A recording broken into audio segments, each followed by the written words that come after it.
Hi, my name is Melissa Balin Lee, and I'd like to read a poem that I wrote called Song of My Diabetic Self. It's loosely based on Walt Whitman's Song of Myself. I wish you could know how I feel today.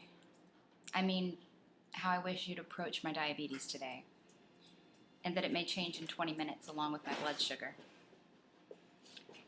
I wish I could describe the tedium, the minutiae, the never-ending carb count, the guesstimation of medications, imprecise in their implementation, inconsistent in their absorption. I wish you did not presume that my plate was your business, that I could have a handful of contraband from a candy dish and joke like others about well-intentioned resolutions gone awry, rather than endure the heavy weight of your judgmental mealtime gaze. I wish there were a language to describe a disease that seems to those around me dormant at best, but could cancel my season in the span of an afternoon with an unforgiving missed dosage or an irretrievable forgotten snack.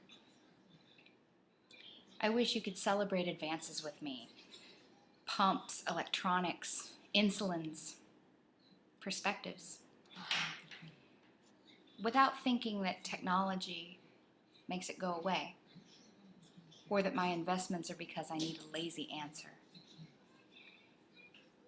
I wish you knew that I know what it feels like to be normal, as my pendulum swings past you on its daily ride, watching you suspended so solidly when I know mostly the rocking of my body between two extreme precipices.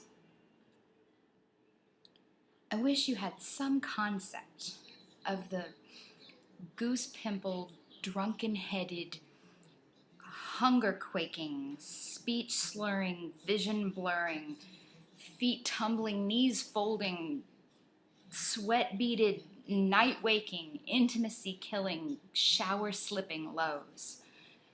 Then, by turns, you'd know the soul-sucking, rageaholic, organ-poisoning, carb-vomiting, drowsy-headed, stomach-retching, red-faced, ketone-crystalled, sleep-inducing, body-breaking, coma-coming highs. And in between them, and certainly in spite of them, you'd know peace along a short-lived equator, where you suffer the tourists to look in through your windows and tisk-tisk with if only she'd try harder. My broken clock stopped short of center tonight, and I wonder what I've successfully shared with you.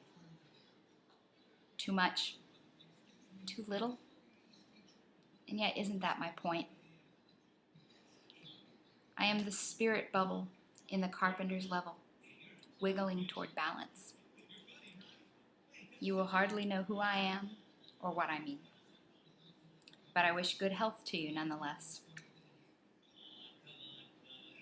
Laughter in your lowest times, sobriety in your highs. To all those burdened, keep encouraged.